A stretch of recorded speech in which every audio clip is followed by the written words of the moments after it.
morning, guys. Morning. 4:20 na. At maaga pa sila sa school. Ito tayo ng breakfast nila. Ayan.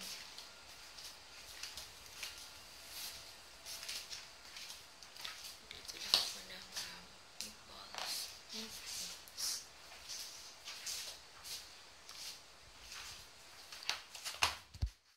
So, ayan guys, ito, prepare ko na kagabi to. Beef, ground beef siya. Nilagyan ko siya ng carrots, tapos paminta. Nilagyan ko ng flour, egg, and salt lang. So, ayan. Tapos, bibilugin lang natin yan para meatballs. This. Parang pang yan. 1 tablespoon kalaki, guys. Para pwedeng baon ni Bunso. Pwede na rin siyang pang breakfast, guys. Ayan. So, gawin natin. So, ayan, guys. Nabilog ko na siya. Ayan. So, i-deep fry lang natin siya. So, ayan. Habang iniintay natin yung oil na uminit, prepare natin yung Energen nila. Pang favorite ni Bunso, Energen A. Good morning, my baby! Oh, relax muna doon. So, ayan guys, deep fry lang siya. Deep fry lang siya, guys. Ayan, kaya naging golden brown siya. Tayo ng lunch, guys, dahil paparating na yung mga bata. So, ganyan talaga, mommy duties. Dami-dami. 4 hour on call. Ano yun? Parang lang. Parang pahinga. So, cook tayo, guys, ng lunch for the kids. Kasi paparating na sila from school. So, lulutuin ko ay... So, yan, guys. Tinimplahan ko lang siya nilagyan ko lang siya ng tomato sauce. Then, konting water. Kasi para may sabaw-sabaw siyang konti. Kasi gusto ng mga bata may sabaw. Pero dapat, kung gusto nyo ng malapot, lalagyan natin ng konting-konti lang na flour. Kaya, yan. Tinimplahan ko na siya ng salt and konting sugar. Kasi nga, pag sweet and sour, dapat manamis-namis siya, na maasim-masim, na maalat-alat. So, sakto lang na ganon.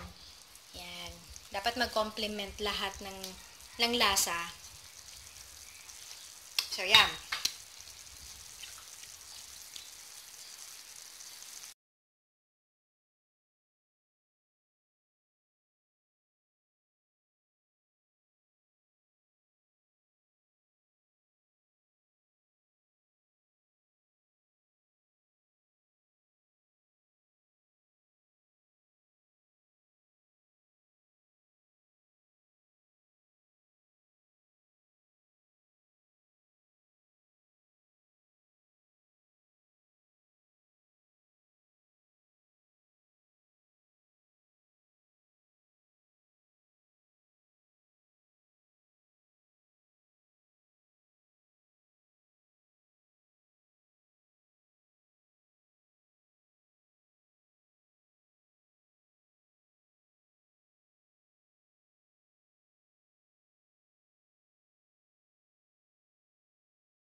So, yan guys, tinimplahan ko lang siya nilagyan ko lang siya ng tomato sauce.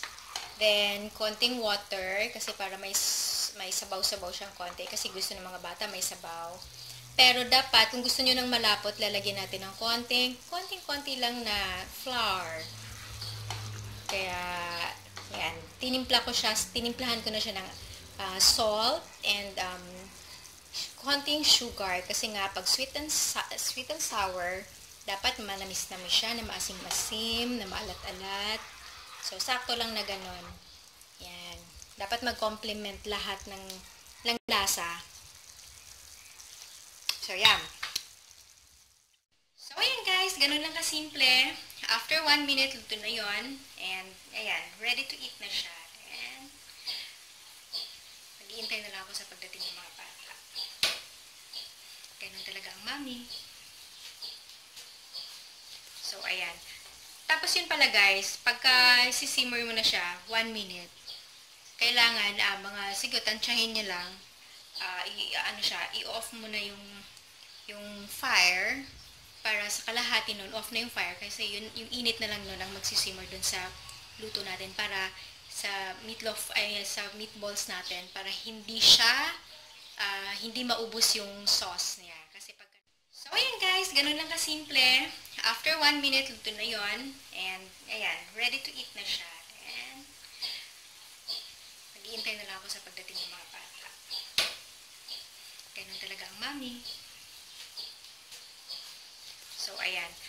Tapos yun pala guys, pagka sisimmer mo na siya, 1 minute, kailangan, siguro, tansyahin niya lang, i-off mo na yung fire, para sa kalahati nun, off na yung fire, kasi yung init na lang nun ang magsisimmer dun sa luto natin, para sa sa meatballs natin, para hindi siya, hindi maubos yung sauce niya. Kasi pagka naka-on pa rin yung fire, may tendency na mauubos yung sauce. So, ayun. Lalo na pag meron kang flour na nilagay.